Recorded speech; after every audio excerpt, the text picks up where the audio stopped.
It's a new day, ladies and gentlemen. This is Talking Point. Africa is gradually becoming a hotbed for multilateral cooperation, with multiple summits and forums taking place in recent times, seeking partnerships with the African continent. African leaders have called on concerted efforts in pushing for Africa's development.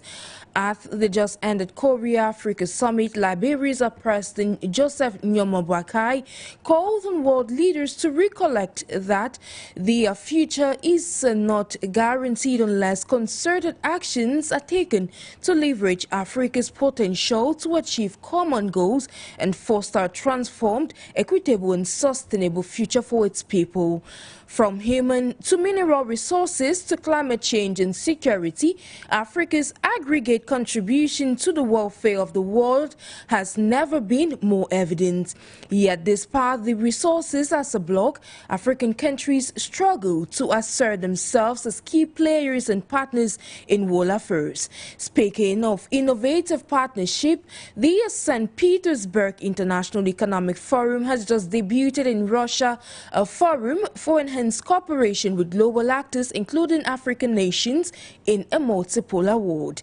A Liberian leader, as well as other leaders on the African continent, like Rwanda's President Paul Kagame, believes shared growth and a shared future must also be pursued in tandem with Agenda 2063, the Pan-African effort to promote collective prosperity, and the 2030 Agenda for Sustainable Development and World Sustainable Development Goals. Ladies and gentlemen, like today's topic stipulates partnership and its impact on Africa's transformative future. Join us as we unpack this and more in the course of today's edition. This is Talking Point. Stay with us.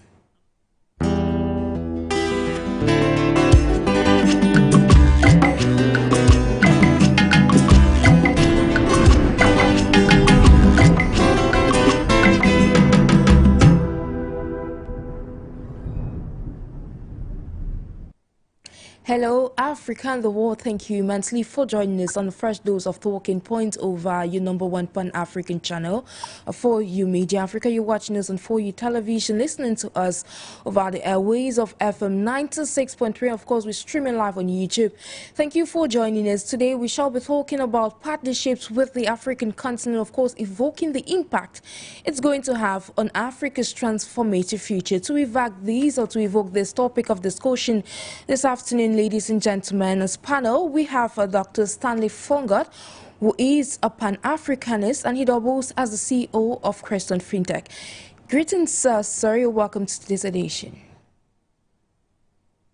Thank you so much, Sharon, for having me, and thank our viewers for tuning in and my co-partners for joining as well. I hope today we will have an informative and quite transforming experience as we discuss these issues further. Exactly. It's all about this cautions, maybe to revamp what's happening and, of course, work towards a brighter future for not just the African continent, but for the global world. Now, we shall be joined by HILARY TEBIT, who is a political scientist. We shall be joining us all the way here from Cameroon. Now, in a bit, not to waste too much of your time, we're going to dive right into discussions. Like we mentioned in our preamble, we're discussing Africa's relation with the global world, of course, one that is going to lead to a transformative future, not just for the African continent.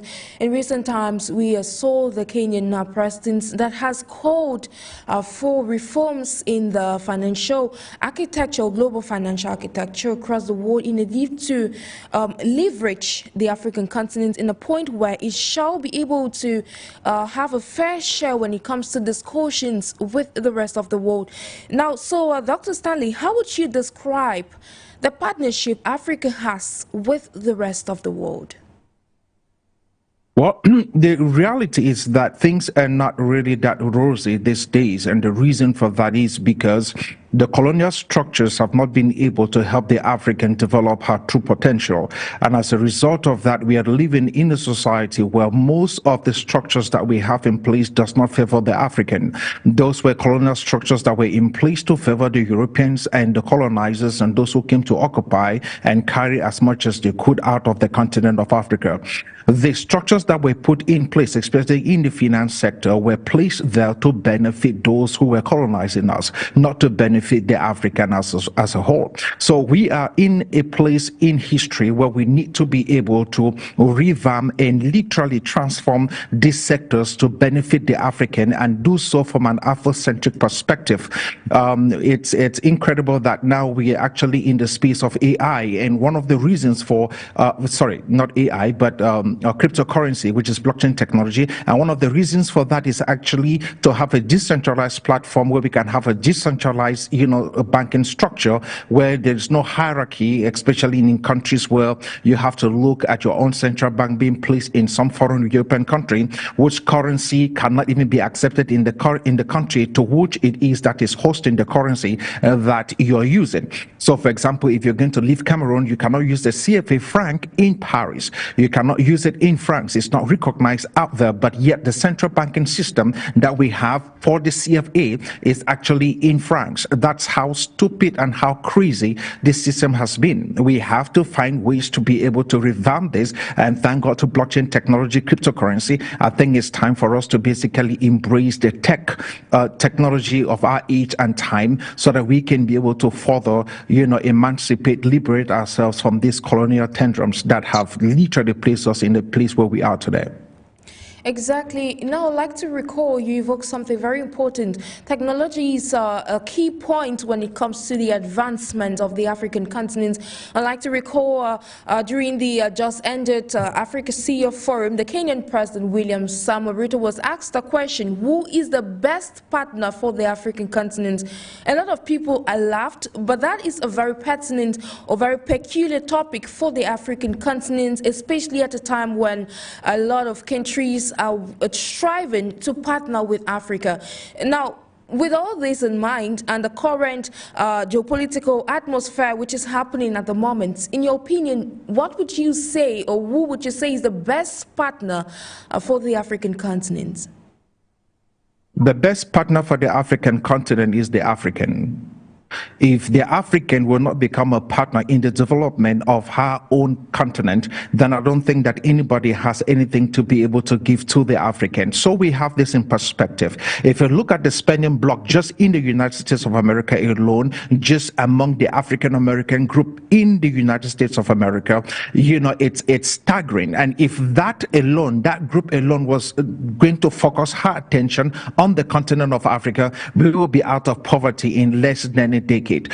The reality is that the Africans in the diaspora has to be able to look at Africa, the continent, and call it home, not just a sentimental value because we are all black, but literally looking at the continent from a historical perspective and saying that we'll do whatever it takes to bring Africa back to our glorious past.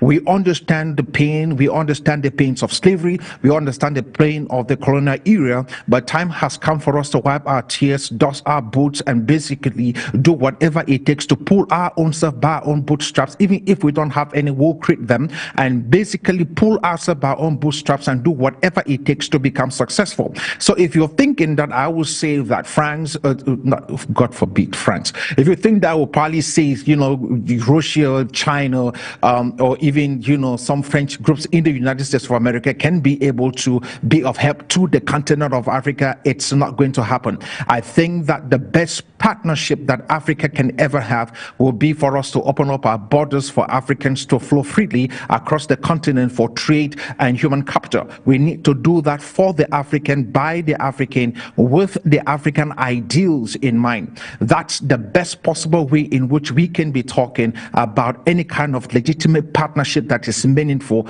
on the continent of Africa. Let Africa partner with Africans. Africans should partner with Africans, and that gets me back to the response made by the president, where he said that the best partner or partnership for the African continent is a win-win partnership. Like you mentioned, Africa needs to invest in its trade sector, opening borders, working hand in hand with other African brothers so that they can foster the growth and development of the continent. And now, what areas, because we're looking at areas we've seen in recent times, foreign partners got into the African continent, and of course they've had partnerships signed, agreements signed in various sectors like technology, economy, trade, and a host of others. And now, what areas, in your opinion, because you're not just a Pan-Africanist, you're equally a tech expert, now what areas should be taken into consideration when rethinking Africa's partnership with the rest of the world? I think we need to be able to focus on the areas of healthcare. I think that it's very important that we basically take this sector, a whole lot more seriously. And the reason for that is because we have a very young population on the continent of Africa, and that population needs to be sustained. And so, if you're going to basically bring in a lot of structures in our healthcare sector, technology in healthcare, that will absolutely help us basically stay productive and become productive in the long run. We also have to look at the area of agriculture. As much as there's a lot of talk about mining, sooner or later, mining, we will soon run out of almost everything else, and at some point in time, the land will be left. The continent is importing tremendous amount of money from outside, from countries that do not even have the landmass, for any form of real agriculture as Africa does. But yet, we are not cultivating, we are not producing anything from our own land. Africa has 60% of the world arable land that is good for agriculture, but yet we are basically importing almost everything that we consume on the continent of Africa. Why? Let us find ways to be able to bring technology in the agricultural sector. And then we basically must also start looking in the areas of education. I think that, there is no better way in being able to help the African than allowing the Africans to fully understand the power that comes with education, and not just any form of education. I think that the education that we've had on the continent of Africa for the past few years has not been helpful to the African. We need to be able to have those on the continent of Africa understand education from a perspective of the 21st century, where we are able to educate ourselves into the job market. We're able to educate ourselves to become a little bit more conscious as to everything that the colonial era has done to the Africans, so we can begin this cultural emancipation, where we emancipate ourselves from whatever it is that is called the West, because it's not everything that has come from the West that is good to the African. We need to be able to have that. And then in the area of finance, I think that without money, there's little or nothing we can do. So we need to be able to build up our own systems, especially in the area of fintech, that will be able to help those who are unbanked to participate, in the banking sector, and also basically bring a lot of young folks who are looking for money or capital to start up different, young tech projects, to be able to have the money to do so. So we basically have to build up a lot of fintechs on the African continent while we are waiting for foreign direct investors, investment to come in from investors outside of the continent, to help us boost our market. But we have to do something from within. It's all about collective effort. Now, we've just been notified that HILARY, TITA, TEBIT, the political scientist, has just joined us. Greetings to you, sir. Now, I was discussing with your co-panelists. Now, I'd like to get your own opinion. How would you describe the current situation of partnerships that Africa has with the rest of the world?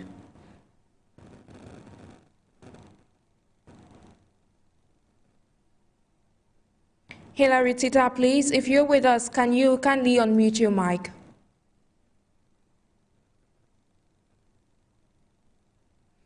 Meanwhile, we're hoping that you will get back to us. We shall proceed with Dr. Stanley FONGOD, who is already with us here on the show. Now, like we were mentioning, we highlighted a number of areas in which you mentioned agriculture, the healthcare sector, technology, and a host of others, which the African continent would like to or would have to consider when building or talking about partnerships with the rest of the world, especially one you said Africa is the best partner.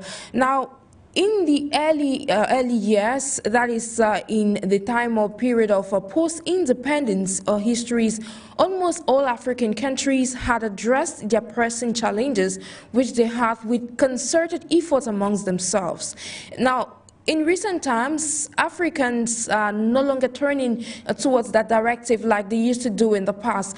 Now, in a bit to look at what happened in the past, learning from the past in a bit to innovate the future, how do you think Africa can address this problem so it gets to have a strategic or more beneficial partnerships in future with its brothers, that is other African countries?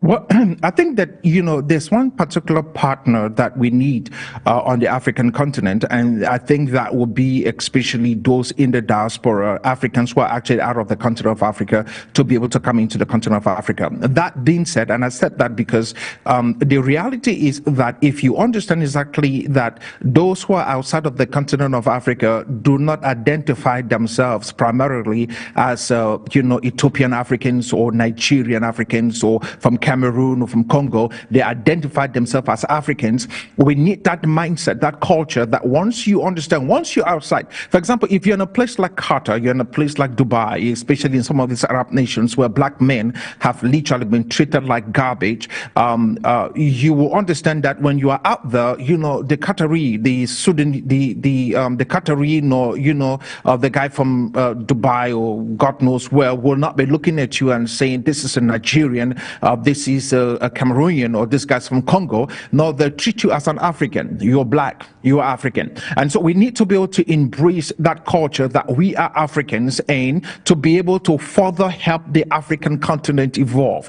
The reality is that we need to have this integration on the continent of Africa, especially because if we are developing, not every part of the continent of Africa has the resources that other parts of the continent do have. So resources are not naturally distributed equally, and so we need to be able to find areas where there are certain natural resources that are available and then partner with some other part of the continent that has a capacity for transformation so that we can be able to have a common market on the continent of Africa rather than being in the situations where we have to become so in, and that's the reason why I hate the idea that a particular country can be able to broker any kind of deal with any foreign nation and then comes back on the continent of Africa and say, tell us that you're Pan-African. You will not. You cannot do that. If we're going to broker any deal with any foreign nation outside of the continent of Africa, it must be done so from a collective perspective. That means there must be a mandate, a cost structure, a value structure that states that if there are certain things, certain partnerships that has to be signed with any foreign country, it must be signed following this mandate. If you are going to sign any partnership with any European nation right now, you have to fully understand that you're dealing with the EU. That's it, period. You're dealing with the EU. So whatever you're signing with France, with Germany, with, Finland, all of those nations, you're actually doing it with the EU. The EU bloc is fully involved in whatever it is that an individual nation within that bloc is signing. We must have the same mandate on the continent of Africa. Otherwise, we are doing ourselves a disfavor. And that will further bring the divide that exists between the countries on the continent, and it will not actually bring us together. For us to be able to basically move and close the gap, close the circle that separates us from from our natural resources, from our own development and all the other political structures that we are involved in, we need to be able to bridge this gap by having common mandates, common goals that come so far as the African is concerned, especially when it comes to us trying to be able to help ourselves out of the situation in which we find ourselves, which is basically poverty on the continent. Yeah, and that is a very strong point, because Africa, if, for instance, the African Union that exists on the African continent was much more effective in that light, then I think Africa is headed in the right direction. But then, since Hilary is with us, I was asking earlier what you think about the partnership Africa has with the rest of the world, and at what point, like your co-panelist was stating, at what point does Africa need to take, or what areas do Africa need to take into consideration when, of course, signing agreements or signing partnerships with the rest of the world? Thank you, Sharon. Please proceed.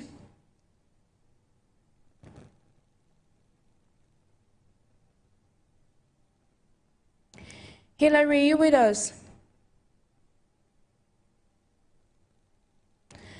Well, unfortunately, it's like we're losing you due to technological issues. But Hello. then, yeah, you with us? Yes, yes. Okay, please kindly I'm proceed. back. Okay. Yes, Sharon, thank you for your question.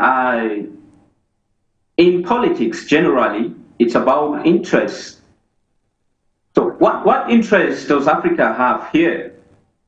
In terms of signing international agreements, whether bilateral or multilateral, there are no friends, there are no enemies in politics, whether national politics or international politics. I have been trying to understand the impact of the various summits that have been held so far: France, Africa, US, Africa, Russia, Africa, Korea, Africa, and so on. And I even thought that probably today we would have been analyzing how much those summits have actually brought to the African continent. You see, everything is political. Unfortunately, when the African leaders go out there, I don't know if it is an overstatement, but I would say that they fail to bargain from the African interest perspective. It seems they go there to have a lunch. There is no friend, no enemy in the international system. Why will an African country go into signing a liberal economic policy or trade agreement with China when that African countries know that her economic power is not as strong as that of China? There is this we call comparative advantage and absolute advantage. You look at where your strength lies. Africa is an agricultural producing continent. Where is your strength? How do you use that strength to bargain for yourself in the international system? The international system is anarchical, and so there are no sentiments, there are no emotions attached as far as agreements between states are concerned. Because America will decide to invite African presidents, head of states to come to America for a summit does not mean America cares, nor Korea cares. They have an interest to defend for the American people.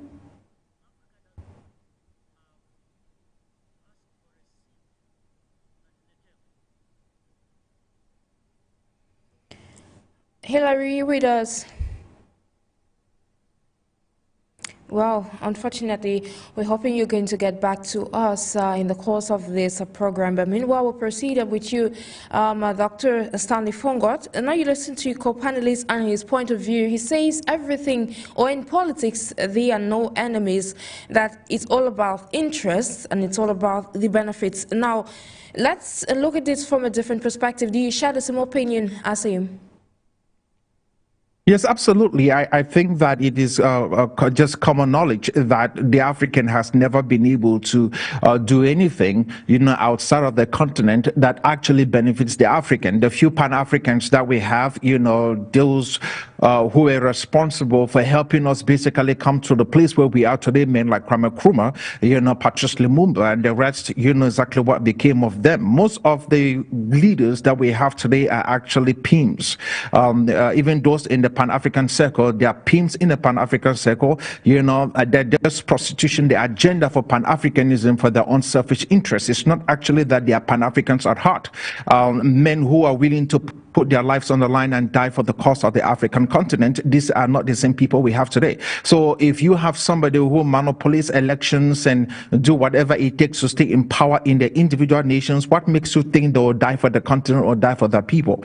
That will not happen. They're looking for their self-interest. So when they go out in these international meetings and trips, it's time for them for sightseeing, to see how beautiful those countries are, take pictures and post them online, and not knowing the mockery and the whole entire, how sad it is that they are walking on streets, driving, and on beautiful roads and flying beautiful aircraft, and flying back home to a place that looked like a shanty town, a place that looked like nothing else but ghetto, and yet their conscience does not even tell them anything about how stupid what they're doing is. That's the reality of it. So unfortunately, I think that we're dealing with people who basically have no desire, no ambition to change anything. They're just looking for ways to help themselves.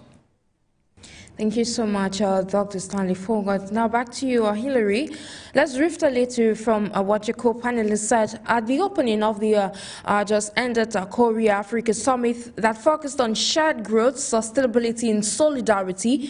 We saw Africa's Liberia's President Joseph Boakai that acknowledged that processes or team processes of globalization and technological advancement had spurred growth and economic developments across the globe. Now, noting that these processes have at the same time ushered in this 21st century remarkable feats of human development. Now, with this in mind, in your opinion as a political scientist, what are some of the opportunities that come with global partnerships?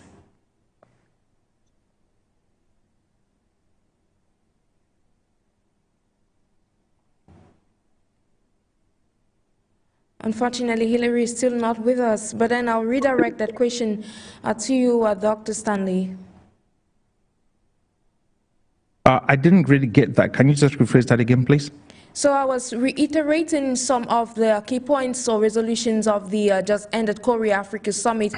That was one that Liberia's president did evoke, or he underlined that, of course, growth and economic development had been spurred over the African continent through partnerships at a global level. So I was asking, what were some of the opportunities that do come with a global collaboration? Well, I think that, we really have to be able to focus on the area of finance. And I think that that's one of the best ways in which we can be able to help any kind of sustainable development on the African continent. And the reason for that is because the people with the money, unfortunately, are actually outside of the continent of Africa.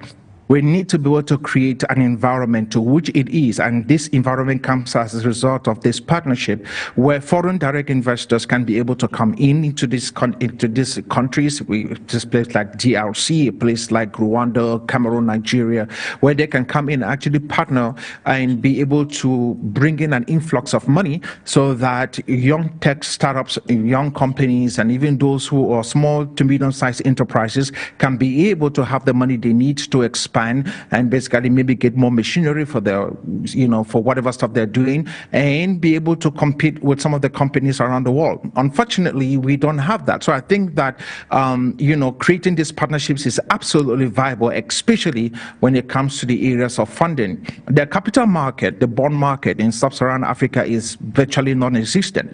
If you're going to be in sub-Saharan Africa, you will not go to any bank and say, please, can I borrow money? The requirement for you to borrow the money alone is already the money you're borrowing. So if you went to a bank, they'll be asking for collateral, and if you really had that collateral, you will not even come to the bank in the first place. All right, so the reality is we have to be able to have a capital market in sub-Saharan Africa that is absolutely robust in such a way that even if in the absence of us having foreign investors or VCs from coming in, we should be able to have a way in which we can be able to lend and lend money, borrow money to those who needs to borrow money for their startups on the continent of Africa. But that being said, I think that is a good thing for us to partner, especially with countries that have the capacity to be able to bring in funding. Exactly. It's all about collaborating or choosing the partners strategically. Now, back to you, co-panelist Hilary TITA. We just got information. You're back with us. Now, your co-panelist mentioned that it is important to partner with countries that do have the capacity to benefit the African continent, benefit the development and advancements of Africa. Now, in your opinion as a political scientist, do you share the same opinion, or do you think that there are other opportunities open when Africa does partner with the rest of the world? Of course, there are opportunities when countries partner with each other. Globalization comes with several advantages, and Africa is not left out of this globalization. See, the Pan-African movement is not in a bid to secede African from the rest of the world. No, it is about talking of the African interest. What does Africa have on the table, and how can that interest be preserved as far as the international system is concerned? I want to think that the issues here is not that Africans do not have the resources. Africa has the financial resources, the human resources. Of course, when you look at the current summits that have been holding between Western countries and Eastern countries and Africa since 2021, it is good and clear enough for us to see that Africa is a geopolitical pivot where every other country will want to partner with. And Africa, on the other hand, should seize that opportunity. You know, in economics, they say when demands goes high, the cost increases. It is not about Africa staying away, but that African leaders should, you know, bargain well as when they go out there to talk about Africa. Thank you. Thank you to Hilary. Tita, I'll stay with you. Now, you mentioned that there are a lot of summits and forums that have taken place, and you went ahead earlier on to cite these forums. Now, on the contrary, Africa, like we mentioned in our preamble, has a lot of resources, both the human capital and the mineral resources. Now, yet, we still have the rest of the world, or say these foreign partners, that look at Africa like a particular country. They see Africa like a region. And now, in a bit to drift a bit from that, as a political scientist, why do you think Africa does not yet have the capacity of hosting such a summit or a forum that could bring the rest of the world to a single place, like has always happened in previous summits and forums? I thought as much, Sharon, but then since African head of state have decided to prioritize PAN instead of the African interest, where I saw this summit being important in the sense that at least head of states now come together. Though on another platform or plethora, at least they come together to meet each other. When you look at the sub-regional blocs within Africa, even when they have meetings, they have official ordinary sessions, you find out that head of states sent their representatives, either ministers of external relations or other ministers, to represent them in these sub-regional integration bloc meetings. When this is where they have to actually come and talk the real business about the African continent.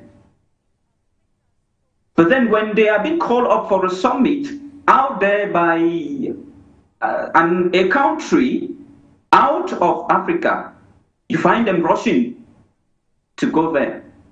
It is not about whether Africans do not have the resources to call for this summit. Of course, Africa is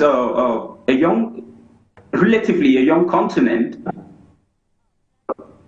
The idea here is when they go out for those summits, what do they bring back home? Yes, you know, in politics, like I said in the beginning, that it is about interest. Sometimes, like Niccolo Machiavelli will always say, that at some point you behave like a lion. That is when you say you are the king. But at some point you need to behave like a fox in order to make sure that you keep winning. So if the African head of state are being called out of Africa, it is not a problem. But the problem is when they go there, we are assuming in this context that they are now behaving like the fox.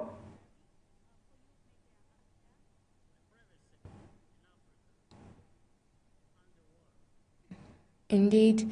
Thank you so much, Hilary. While hoping you get back to us we shall proceed, and that is in line with what the Rwandan president said some 5 years ago while addressing an audience. He did say that African presidents are always in a rush to head abroad for all the summits or events to discuss matters happening on the African continent.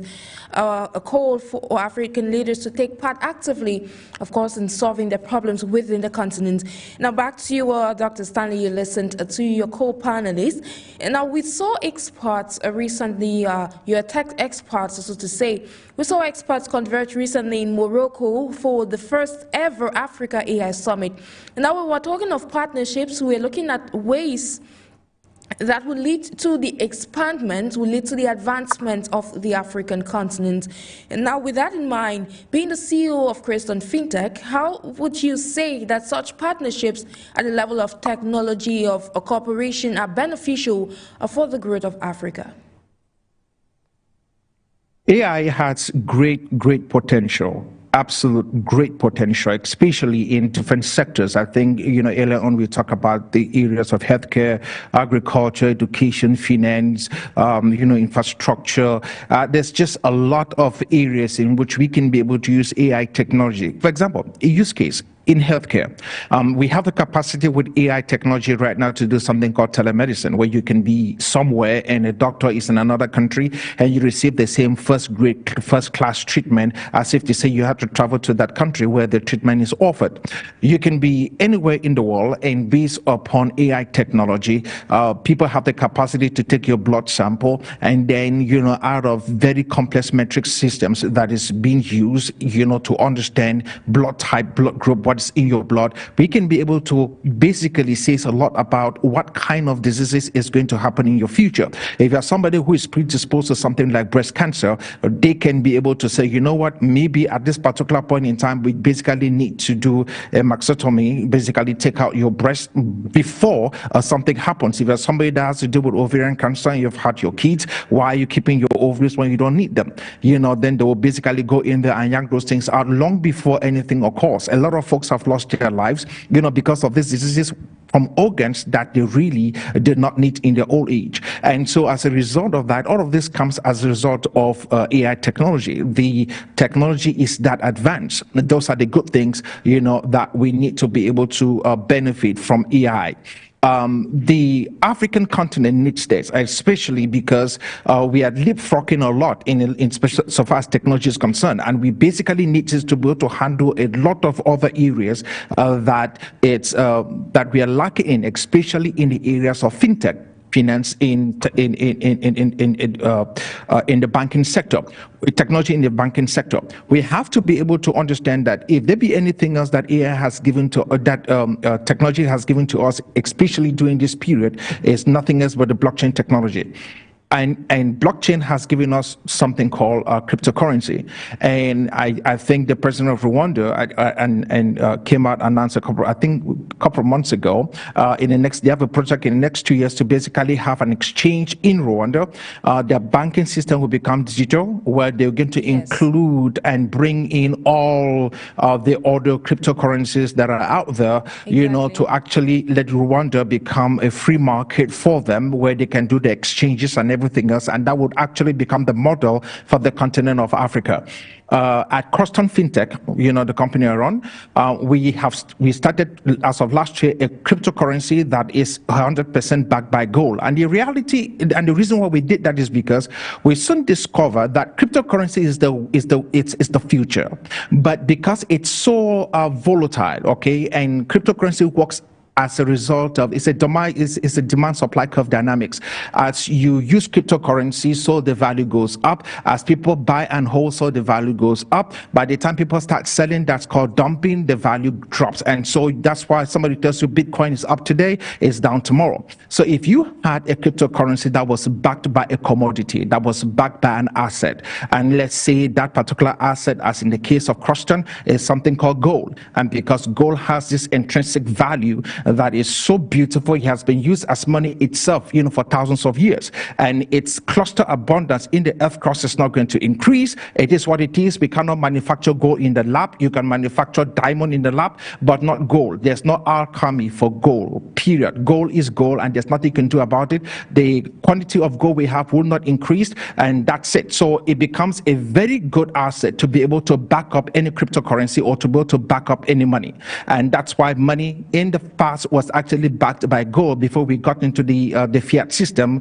Fiat for the Latin, which means by decree. That means we said we don't want gold to back money anymore. We just want the government to say this is what the value of money is, and that's what it was. But in the case of CROSTON, which is where I'm so excited about what Rwanda is doing, we have a currency that is backed by gold, and if Rwanda wants to basically become serious, then that system that they have in Rwanda must be backed by a commodity that's tangible and that's fungible. So we need to be able to make sure that whatever is being used to back up the systems in Rwanda is not just talk, it's actually physical, quantifiable, tangible asset as gold or real estate. But I think that gold actually has stood the test of time for thousands of years, and there's nothing anybody can do about it. There is no gram of gold that has left Earth in 1,000 years. All the gold that Mansa Musa ever mined is still on this planet Earth, just in different hands. So we must be able to make sure that we use gold in backing up, our cryptocurrency sector, so that we can be able to now legitimately bring the unbanked people on the African continent into this platform and allow them to be able to participate in the banking structure, which most of them are excluded with the current fiat system. Exactly, it's all about, and that it makes me recall, we have Zimbabwe that is in line with that new system of backing the currency with gold. Now, before we proceed with God information, we have this caller online, Mr. Sidi. Good afternoon, you join us all the way from Benin. Please kind of proceed with your contribution.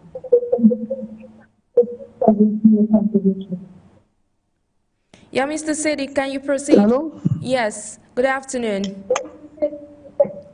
I don't know if you are getting me. Yes, we can get you 5 on 5. Hello, Dr. Stanley. Hello, Madam NJIX. I would like to, before starting speaking, to greet all of you here, especially my friend Dr. Stanley, who I totally agree with. And I would like also to greet you, Queen of Africa. You know, Madam NJIX, I'm so sorry.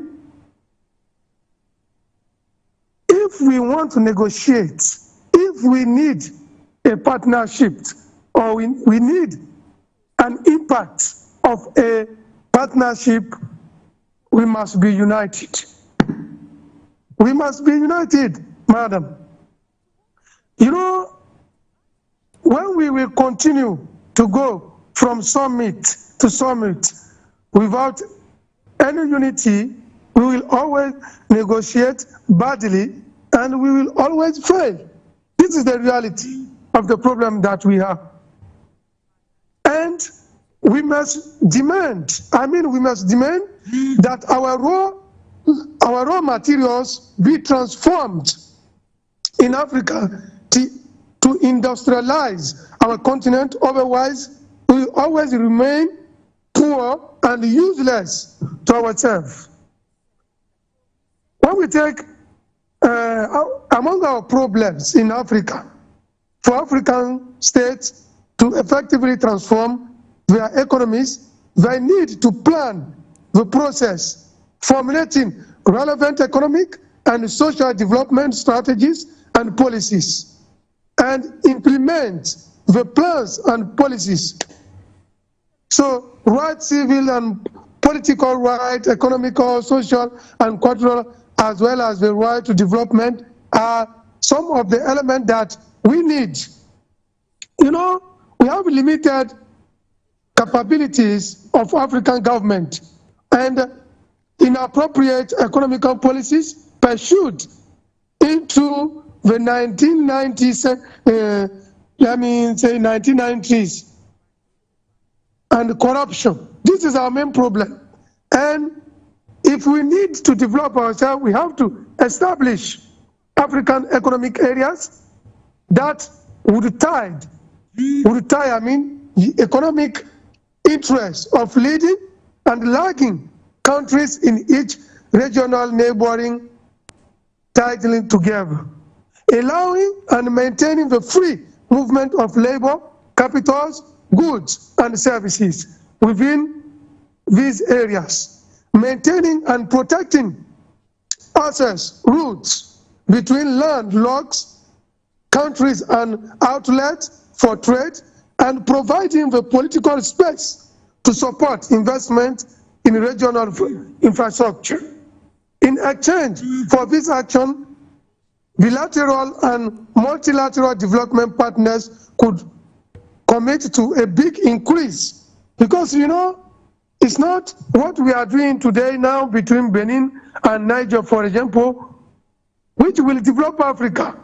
A big increase in aid for improved social services and other life sustaining infrastructure aimed at raising living standards and creation of portable human capital and lagging countries. So we need to increase financial support for growth sustaining infrastructure, ports, transport links, information and communication technology in the leading countries where economic takeoff is more likely, as well as infrastructure to link the market of large leading countries with labor capitals, goods, and ideas in small neighbors. Preferential access to the market of high-income countries for sub-Saharan African export without strict rules of origins or eligibility criteria that impede rapid growth of trade. It's not by mistaking ourselves, going from summit to summit. I'm sorry, what Africans are going or will find in Korea? Africa is a continent and Korea is a country. How can we talk about links with, between Africa and Korea? It is a shame. It is a shame, madam. And here today in Africa, we need to have one currency. I mean, we need to have one currency and to have one diplomats. So because we have to talk with one, we have to talk with one words. If a country talk, one country talk, we need to go behind them and say that, okay, this is our point of view. If we continue, if we continue to go from summit to summit without unity, we will always negotiate badly, madam, and we will always fail, and we will never get development. This is our main problem in Africa. And see the way African so-called presidents are behaving like children. They are not children. We need to think deeper and to know that the future of the world is in Africa, not anywhere. And we must unite ourselves. If not, we are lost and we will always fall down. So it's not my wish. This is my analysis, and this is what we can see when we are dealing with Africans. So that is what a small contribution that I have. Once again, I would like to thank you, Madam NJIX and Dr. Stanley. May God bless. We will win this fight by the grace of God. Thank you, Mr. Sidi. That caller was joining us all the way from Benin. That was a brilliant contribution. And now back to you, Dr. Stanley. You heard from Mr. Sidi. Now he mentioned the need for unity amongst African leaders for them to be able to have one voice when dealing at the international scene. He equally evoked the need for a single currency, which is one we have evoked on several occasions in the course of this program. while highlighting that there is limited capabilities at the level of African governments, while the need for establishing or fighting against corruption in Africa. Now, with this in mind, since we're discussing partnerships with the African continent, do you share the same opinion as Mr. CD? Yes, I do. Absolutely. And I love that contribution. And the reality is that, and I couldn't stop laughing him talking about African leaders going from one summit to another. And I think that the only reason why these folks will be the ones, first in line to board a plane heading to Washington, D.C. is because they're so fascinated with America. So are they fascinated with London? So are they fascinated with Paris? They want to be able to go out there and see what it looks like. They have watched it on television. But the only thing that they have refused to do is to create the United States that we want on the African continent. They have refused to create a place that looked like Britain on the African continent. Likewise, they have refused to be able to create places that looks like Paris on the African continent. So why don't we basically push it this way? If there be any summit anywhere else in the world that Africans have together, why don't we take it to a place like Timbuktu? Why don't we take it to a historic city like Timbuktu? Timbuktu, once upon a time, a place where the first university on the African continent and one of the first universities in the world was situated, and it still is to today, the Sankore University. Why don't we have it at the corridors of Sankore University? That's historic, that's African, that's who we are as a people. Why don't we celebrate our own historical sites by having our own summits on the African continent? Why don't we take it to the Stone City built in Zimbabwe, the Great Zimbabwe? Why don't we have our summit at the Great Zimbabwe? Why don't we take it to places like Makambubwe in South Africa? Why are we not celebrating our own historic sites? Why don't we show up in Kemet, out there in Egypt, just by the pyramid, and have our summits right there by the foot of the pyramid, or at the valleys of the kings? Why are we not celebrating who we are as a people? Why don't we take this right out to Benin in Nigeria and have this right at the palace of the Oba in Benin in Nigeria? That's historic, 14th century, great city with all the artifacts that were looted and taken out to Paris and to London. Why don't we have our summit right there? Why don't we do this in the Yoruba land? Why don't we do it with the Ashantis out in Ghana? What is it fascination that we have with the West that we always want to, when someone like Joe Biden, who absolutely have no knowledge about where he is any moment of any hour of the day, basically calls 54 African presidents to lead the continent of Africa and comes to Washington, D.C. for him to sit down and tell them exactly what he wants to do so far as the continent is concerned. All the African presidents are first to be in line just so that they can be in Washington, D.C. This is quite shameful. I think that time has come for Africans to begin to place some value on themselves. Look, if you will not value who you are, no one will value you. And I think that that is the issue with the African. We have to basically begin to place value on who we are. And I think if there be anything else with the issues that we are facing, I think that we really, I was said earlier on, we really must be able to basically embrace the whole entire issues about cryptocurrency, the right form of cryptocurrency, all right? We must be able to make sure, because cryptocurrency will bring us financial inclusion, and then so that those who are unbanked can be able to have the capacity to participate in the global economy. It will also help with the issues of remittance. Most of the money we have on the African continent is actually coming from those who are outside of the continent, helping those on the continent by sending them money. And so those are called remittance. We need to be able to find ways to use cryptocurrencies so we can reduce costs, because cross-border transactions, will be virtually eliminated. It's just like back in the day, the telephone conversations were so hard because calls had to go from one country to another. But now with voice over IP, it's easy for me to pick up my phone and then call someone on the African continent using WhatsApp. We've eliminated all those terrestrial lines and we are just using something which is virtual. And as a result of that, costs for telephone conversations are way down. We also build to make sure that we bring about investments, because with cryptocurrency, it's not easy for people anywhere in the world to buy into the coin and basically invest in some company or someone who is trying to start up something. And in that way, the cost of investing and the cost of transactions are lower, and these are the benefits of crypto. That's all part of the blockchain technology and AI. Let's be able to participate in, these innovations if the continent will basically move from where we are to where we're supposed to be.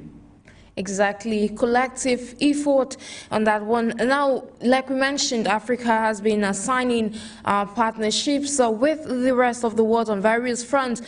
Now, there has been this shift in recent times in aspects or key sectors like business, technology, and partnerships. Now, how are private and public sector partnerships bridging the financial gap across the continent? I think that that's a heavy loaded question, and there's so many things in between. The reality is that we first of all have to start defining exactly when we start talking about businesses and the size of these companies, these small to medium sized enterprises, how big are they, and are they localized in one particular region on the continent? Do they have the capacity to do cross-border trade? Is there any kind of value chain that is across the borders that they need to be able to participate in, which basically brings us back to the issue where we basically must be able to bring down our borders if we are basically going to be able to build a prosperous future so far as the continent is concerned. And the truth of the matter is, I don't understand what is going on that our borders are still up, because there are companies that are basically in different African countries that are freer doing businesses with companies outside of the continent than companies that are within the continent. And just because of all these visa restrictions, I was reading or listening to something a couple of weeks ago, listening to Dangote, one of the richest fellows we have on the African continent, stating that he needs 36 visa applications, 36 visas, processes to be able to visit some African countries, to visit all African countries. And yet this is somebody who is heavily investing on the continent of Africa, but yet still limited, by these colonial structures that we have in place, which nobody is absolutely putting a gun on our head, to put up, but yet we are the ones who have decided to put these things in place rather than have enough balls to be able to say we're not going to basically follow these things anymore. That's the issues we are facing. So I'm thinking that if we're able to basically dismantle the structures we have, especially I'm talking about the international borders that exist, the pseudo-international borders that exist on the continent of Africa, and basically deal away with all these visa restrictions and all this visa stuff, and allow the free of human capital, the free flow of goods and services, and then allow people who are skilled workers to be able to move freely across the continent, then that will actually help us as a people. And I think that would be the best thing that could have happened to us. Exactly, the best thing that could have happened to the continent.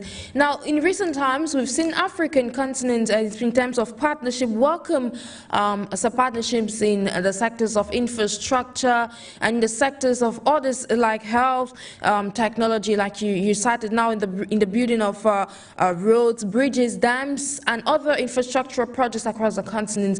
Now, when looking at these set projects on the African continent and the partnerships being involved, how would we relate that to the partners? Is it that Africa needs to choose its partners strategically or correctly? Now, linking it up to what you said earlier of Africa building the Africa that it wants. Well, the partnerships, look, no one is coming to partner with you because they're trying to help you.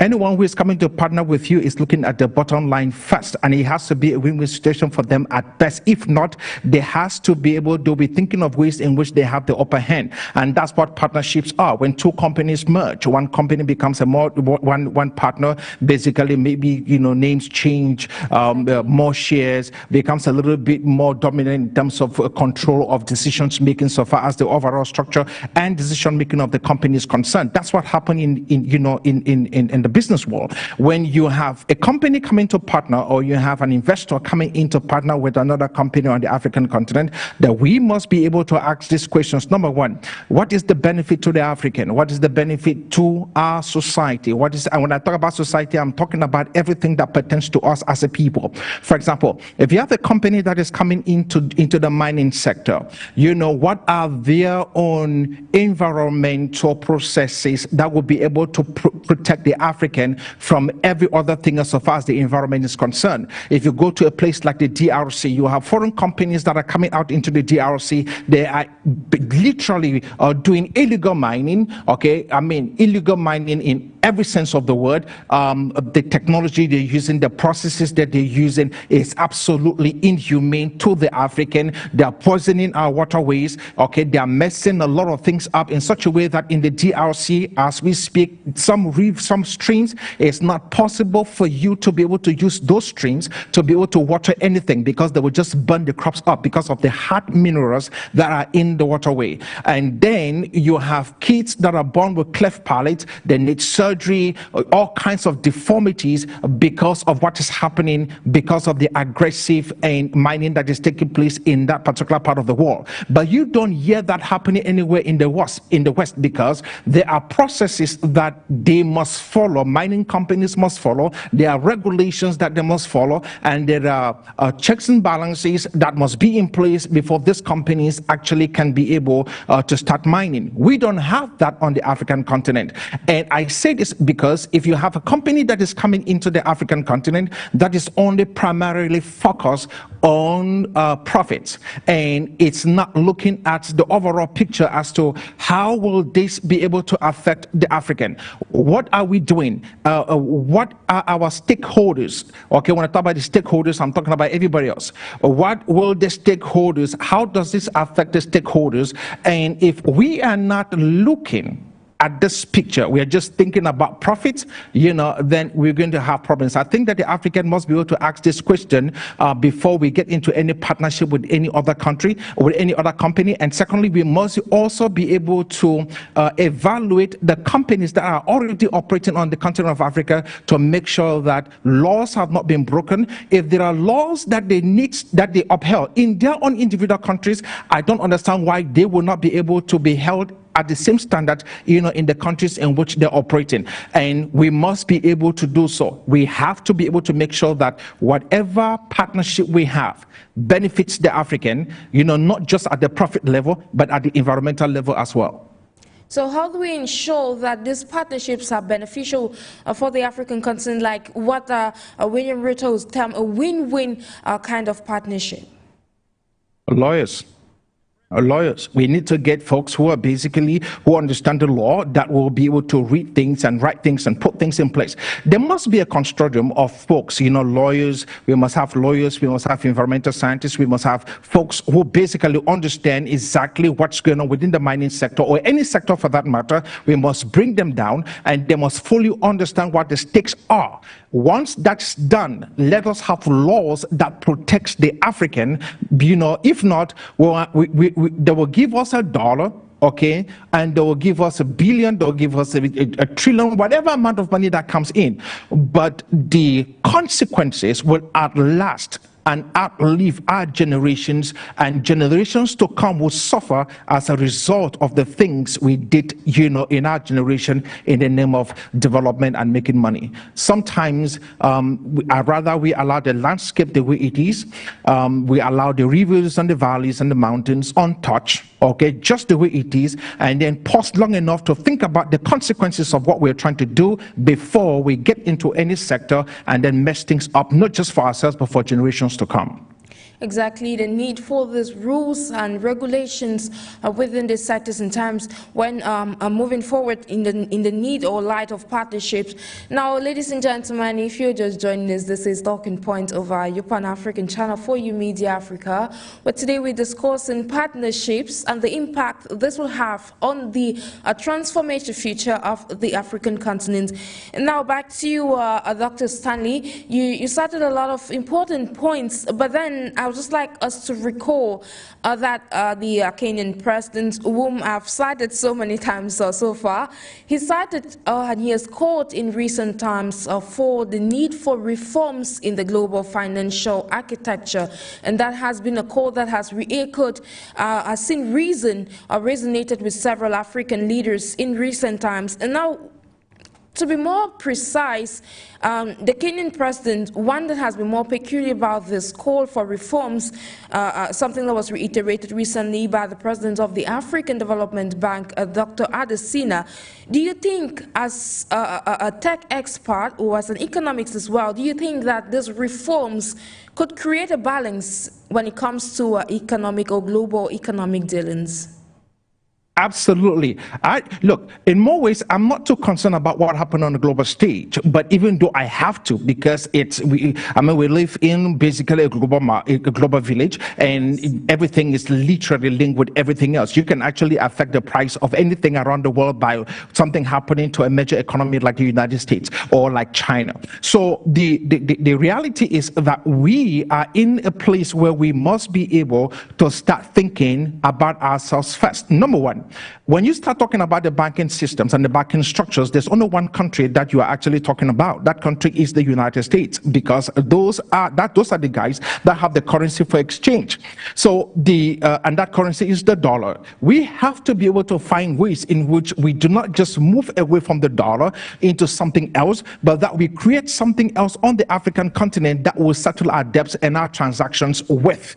That has to be the way in which we go. You cannot borrow money from someone who has the capacity to manipulate the currency, either by devaluing the currency or by devaluing the currency, or basically making the currency goes up. So and if that was going to be the case, you being able to settle the debts will be extremely quite difficult. We have to be able to have our own currency on the African continent, and the only way I think that the currency we have will make sense, will be legitimate, will be absolutely trustworthy, will be a currency whose value will not depreciate. A currency that will be respected as a storer of value must be a currency that is backed by gold. The reasons being, gold has been proven to be the one commodity that is respected. Number one commodity that is absolutely difficult to get. It's cluster abundance on the earth crust. We know exactly how steady it is, and there's no way in which in the future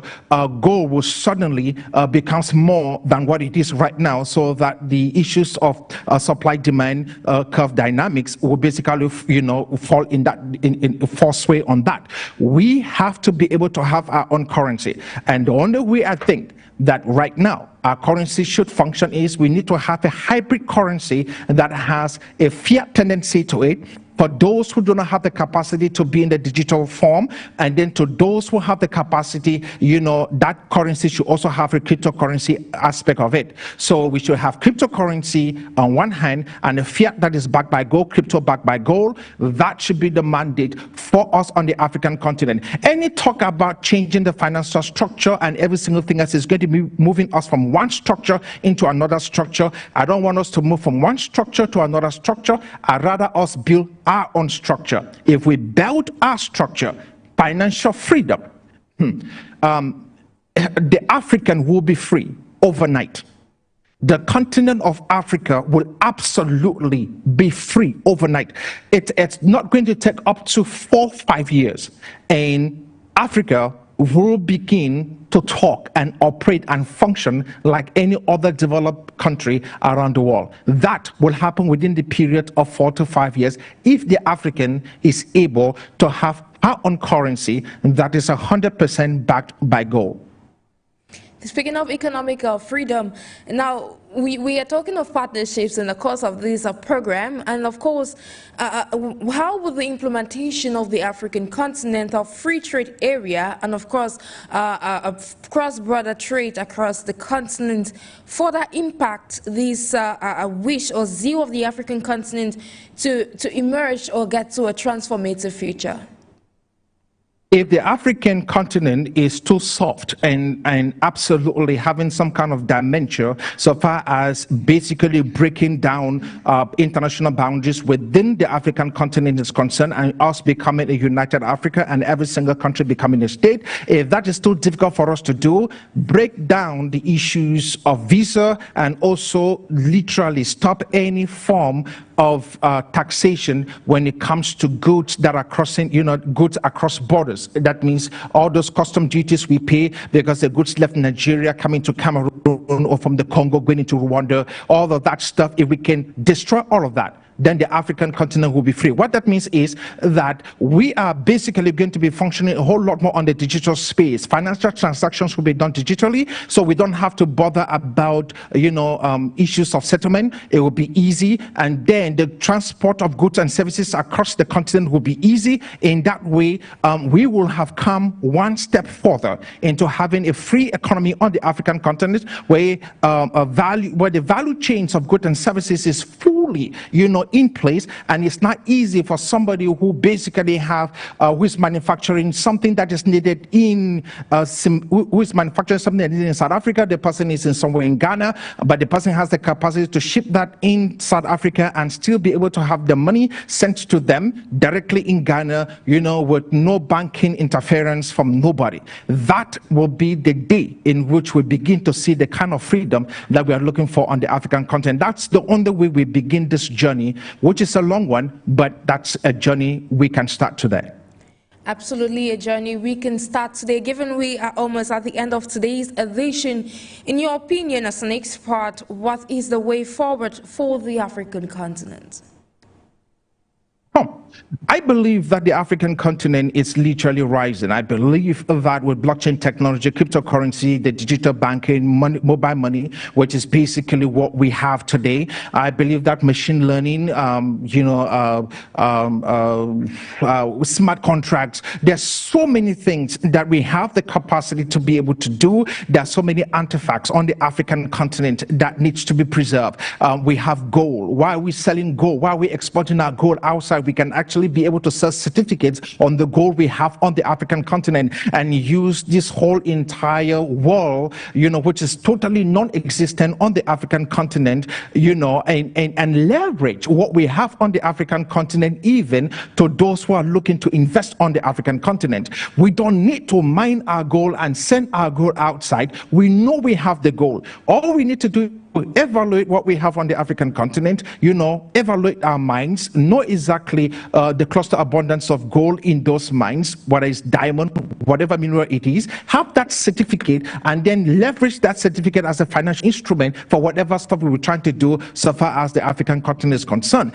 We need to be able to do that as long as we basically, decide to keep ourselves and keep looking for the West, hoping that our salvations will be offshore. Sorry, our salvations will be onshore. The salvation of the African is not going to come from outside of the continent of Africa. Her salvation will come from within the continent of Africa, and her salvation is not in the hands of a Caucasian. Her salvation is in the hand of another African, a black man, someone like you and I. We are the deliverers of our continent. In other words, the destiny of the African continent is in the African hands. Thank you immensely, Dr. Stanley FONGOD, for your contribution on today's edition of the program. Thank you so much, Sharon, for having me. Hope to see you soon. Exactly. We equally acknowledge the presence of HILARY, TITA, TEBIT, political scientist, and of course our caller all the way from Benin, Mr. Sedi. Ladies and gentlemen, it's on that note that we concluded today's edition of Talking Point of our PAN-African channel on the topic partnerships and of course the impact it has on Africa's transformative future. I've been NJIX and NABESEH for presentation. Meanwhile, we'll have a great day in company of our programs.